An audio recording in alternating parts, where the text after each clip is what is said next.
Imagine करिए आप एक ऐसे शहर या गांव में रहते हैं जहां सिर्फ एक नदी ब्रह्मपुत्रा आपका पूरा दिन और जीवन डिसाइड करती है। हर सुबह जब आप उठेंगे तो आपको सोचना पड़ेगा फेरी चलेगी या नहीं, बच्चों को स्कूल ले जा पाएंगे या नहीं, खेत का माल मंडी तक पहुंचा पाएंगे या बेकार हो जाएगा। ये कोई इमेजिनेशन नहीं, ये असम के डोगरी और मेघालय के फुलबारी रीजन की असली कहानी है। आज भी इन दोनों टाउन्स के बीच सिर्फ 20 किलोमीटर का एरियल डिस्टेंस है, लेकिन लोगों को 205 किलोमीटर का चक्कर काटना पड़ता है विया जोगीघोपा और टूरा। आप समझ सकते हैं टाइम, फ्यूल और अपॉर्चुनिटी का कितना नुकसान होता होगा हर रोज़। लेकिन अब ये सब बदलने जा रहा है। एक नया ब्रिज जो डोगरीज को फुलबारी से जोड़ेगा, इंडिया का सबसे लंबा रिवर ब्रिज बन रहा है। डोगरी फुलबारी ब्रिज सिर्फ एक कंक्रीट का स्ट्रक्चर नहीं बल्कि एक ग्रोथ का सिंबल है। इस वीडियो में हम उस मेगा प्रोजेक्ट के पीछे की कहानी को समझेंगे, कैसे इसकी प्लानिंग हुई, प्रपोज कैसे किया गया, इसका डिज़ाइन कैसे बनाया गया, इंजीनियरिंग चैलेंजेस क्या थे और सबसे इम्पॉर्टेंट इस ब्रिज का असम, मेघालय और पूरे नॉर्थ ईस्ट इंडिया पे क्या इम्पैक्ट पड़ेगा। तो चलिए शुरू करते हैं।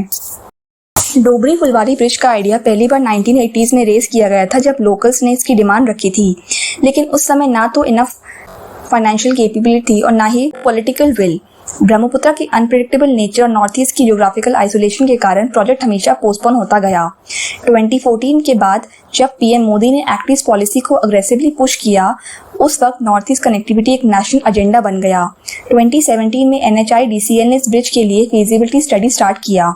रिपोर्ट में क्लियरली बताया गया कि ये ब्रिज सिर्फ असम और मेघालय को नहीं बल्कि बांग्लादेश बॉर्डर के पास होने के कारण स्ट्रेटेजिक वैल्यू भी होल्ड करता है। JICA यानी जापान इंटरनेशनल कोऑपरेशन एजेंसी ने इस प्रोजेक्ट में फंडिंग इंटरेस्ट दिखाया और 2019 में एक फॉर्मल एग्रीमेंट साइन किया। 2020 में प्रोजेक्ट का DPR detail project report approve हुआ, जिसके बाद 2021 में फाउंडेशन स्टोन रखा गया। प्रोजेक्ट का टोटल एस्टिमेटेड कॉस्ट है 4997 करोड़, जिसमें से अराउंड 1946 करोड़ का लो interest soft loan JICA provide कर रहा है। एग्जीक्यूशन की रिस्पॉन्सिबिलिटी लार्सन एंड टूब्रो को मिली है और नोडल एजेंसी है NHIDCL।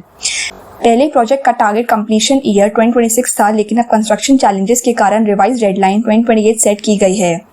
डोगरी फुलबारी ब्रिज का टोटल लेंथ होगा 19.282 किलोमीटर, जिसमें से 12.625 किलोमीटर होगा मेन ब्रिज और बाकी होगा अप्रोच रोड्स। ये ब्रिज बनेगा ब्रह्मपुत्रा के ऊपर, जो एक डायनेमिक हाई वॉल्यूम रिवर है जिसका डिस्चार्ज अमेज़न और कॉन्गो के बाद दुनिया के टॉप रिवर्स में आता है। ब्रिज का स्ट्रक्चर होगा extra dose cable stayed design का, जो फ्लेक्सिबिलिटी और स्ट्रेंथ दोनों प्रोवाइड करता है। इस ब्रिज के फाउंडेशन के लिए इंजीनियर्स को 60 मीटर तक डीप वेल बनाना पड़ रहा है, क्योंकि ब्रह्मपुत्रा का रिवर बेड एक्सट्रीमली अनस्टेबल है। कंस्ट्रक्शन में पीका सेगमेंटल बॉक्स गिडर्स का यूज हो रहा है, जो मॉड्यूलर और फास्ट हैं। इस ब्रिज के टोटल 1200 प्लस पियर्स होंगे, जो इसे भारत के सबसे बड़े रिवर स्पैनिंग स्ट्रक्चर बनाते हैं। ये ब्रिज नेशनल हाईवे 127B का पार्ट होगा, जो टूरा से डोगरी को कनेक्ट करता है और आगे वेस्ट बंगाल तक जाता है। इस हाईवे को फ्यूचर में एशियन हाईवे से भी जोड़ने का प्लान है। असम के डोगरी ब्रह्मपुत्रा के साउथ बैंक पर लोकेटेड है और ये वेस्ट बंगाल और बांग्लादेश के एक्सट्रीमली क्लोज है। Dogri is a border district जिसका पॉपुलेशन 2021 के एस्टिमेट्स के हिसाब से अप्रॉक्सीमेटली 20 लाख के आसपास है। ये रीजन एक कल्चरल मीटिंग पॉट है जहां बंगाली, मुस्लिम्स, आसामीज, हिंदूज और ट्राइबल साथ रहते हैं। एग्रीकल्चर यहाँ का प्राइमरी ऑक्यूपेशन है, with major crops including paddy, jute, mustard and vegetables. दूसरी तरफ है मेघालय का फुलबारी टाउन, जो वेस्ट गारो हिल्स में आता है। मेघालय के ट्राइबल डोमिनेटेड एरियाज में ये रीजन रिलेटिवली अंडर डेवलप्ड है। फुलबारी एक स्मॉल टाउन है जिसकी पॉपुलेशन अराउंड 35,000 to 40,000 के बीच है और यहाँ के लोग मेजरली एग्रीकल्चर और लोकल ट्रेडिंग पे डिपेंडेंट हैं। मेघालय, जिसका मतलब होता है अबोर्ड ऑफ क्लाउड्स, एक हिली और इकोलॉजिकली रिच स्टेट है जिसका ओवरऑल पॉपुलेशन अराउंड 30 लाख है। ये दोनों रीजन डोगरी और फुलबारी एक रिवर के दोनों तरफ बेस हैं, लेकिन उनके बीच कोई फिक्स लैंड कनेक्टिविटी नहीं है। आज अगर किसी को डोगरी से फुलबारी ट्रैवल करना हो तो या तो वो रिस्की फेरी ले या 205 किलोमीटर का लंबा डिटूर ले थ्रू जोगीघोपा। इसमें कम से कम 6 से 8 घंटे लग जाते हैं और ट्रांसपोर्टेशन कॉस्ट भी बढ़ जाता है। लेकिन ब्रिज के कंप्लीट होने के बाद ये डिस्टेंस सिर्फ 19 किलोमीटर रह जाएगा, जो सिर्फ 25 to 30 मिनट्स में कवर हो जाएगा। इसका मतलब है हर रोज का एवरेज 200 to 300 रुपीज का फ्यूल बचेगा, थाउजेंड्स ऑफ मैन आवर्स बचेंगे और फ्रेट कॉस्ट में अप टू 30% रिडक्शन होगा। ये सेविंग सिर्फ पैसे की नहीं ये सेविंग्स हैं ज़िंदगी की क्वालिटी की। बच्चे स्कूल टाइम पे पहुंच पाएंगे, पेशेंट्स टाइमली हॉस्पिटल जा पाएंगे और फार्मर्स अपना प्रोड्यूस टाइमली मंडी तक ले जा सकेंगे। ब्रिज की लोकेशन इंडिया के one of the most sensitive international borders के पास है। डोबरी से बांग्लादेश सिर्फ 30 किलोमीटर दूर है।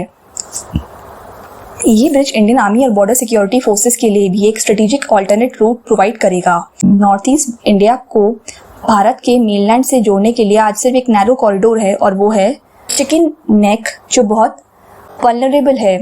अगर कभी इमरजेंसी या ब्लॉकेड हो तो डोबरी फुलवारी ब्रिज एक ऑल्टरनेट लाइफलाइन बन सकता है।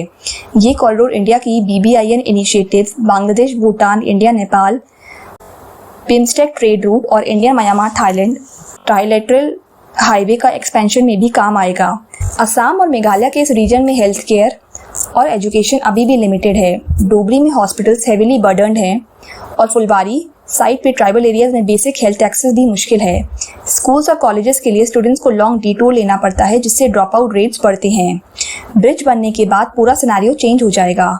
स्टूडेंट्स शॉर्ट डिस्टेंस में बेटर स्कूल्स और कोचिंग सेंटर्स तक एक्सेस कर पाएंगे। फीमेल्स और एल्डर्स टाइमली मेडिकल ट्रीटमेंट ले पाएंगे। फार्मर्स अपना गुड्स इजीली बॉर्डर मार्केट तक ले जा सकेंगे। वर्ल्ड बैंक की एक रिपोर्ट के मुताबिक इस तरह के लार्ज कनेक्टिविटी प्रोजेक्ट्स का लोकल GDP ग्रोथ पे 6 to 12% का पॉजिटिव इम्पैक्ट पड़ता है within 5 years of completion. Brahmaputra दुनिया की मोस्ट अनप्रिडिक्टेबल रिवर्स में से एक है। इसमें सडन फ्लड्स और ब्रेथ एक्सपेंशन होते रहते हैं। ब्रिज कंस्ट्रक्शन के लिए इंजीनियर्स को 3D सोनार मैपिंग, डीप बोर ड्रिलिंग और सेस्मिक डिज़ाइन अडॉप्ट करने पड़े। फ्लड प्लेन शिफ्टिंग के कारण अप्रोच रोड्स के अलाइनमेंट को मल्टीपल बार चेंज करना पड़ा। वाइब्रेशन कंट्रोल्ड मशीनरी का यूज़ हुआ ताकि वाइल्ड लाइफ डिस्टर्ब ना हो। सेगमेंटल कंस्ट्रक्शन अडॉप्ट की गई, जिससे हर सेगमेंट को सेपरेटली बिल्ड करके ज्वाइन किया जा रहा है। ये रीजन डॉल्फिन, माइग्रेटरी बर्ड्स और फ्रेजाइल वेटलैंड इकोसिस्टम्स का होम है। इसलिए एनवायरमेंटल इम्पैक्ट असेसमेंट में क्लियर मैंडेट दिया गया है कि इकोलॉजिकल बैलेंस डिस्टर्ब नहीं होना चाहिए। नॉइस कंट्रोल इक्विपमेंट और लिमिटेड फ्लड प्लेन डाइवर्जन जैसी मेजर्स इंप्लीमेंट की गई हैं।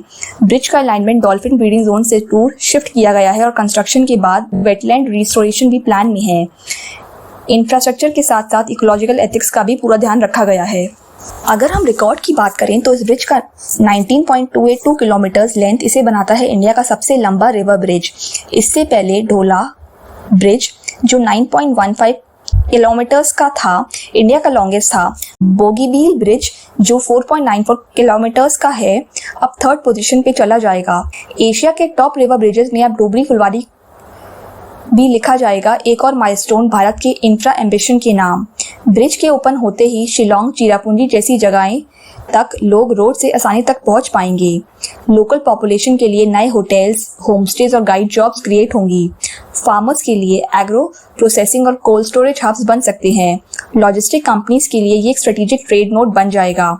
PM गति शक्ति मास्टर प्लान के अंदर ये ब्रिज एक एंकर नोड होगा for multi modal connectivity. Dowry Phulbari bridge सिर्फ एक इंजीनियरिंग प्रोजेक्ट नहीं, ये भारत के कोने कोने तक कनेक्टिविटी पहुंचाने का मिशन है। ये पुल लोगों के लिए नदी नहीं, जिंदगी के प्रॉब्लम्स क्रॉस करने का जरिया बनेगा। इंफ्रास्ट्रक्चर जब ग्राउंड लेवल पेन सॉल्व करता है, उसका असली इम्पैक्ट तभी होता है और ये ब्रिज उसका परफेक्ट एग्जाम्पल है। आपके क्या थॉट्स हैं इस ब्रिज को लेके? अपने ओपिनियंस कमेंट सेक्शन में शेयर करें। अगर आपको ये वीडियो वैल्यूएबल लगा हो तो वीडियो को लाइक करें, शेयर करें और चैनल को सब्सक्राइब करें।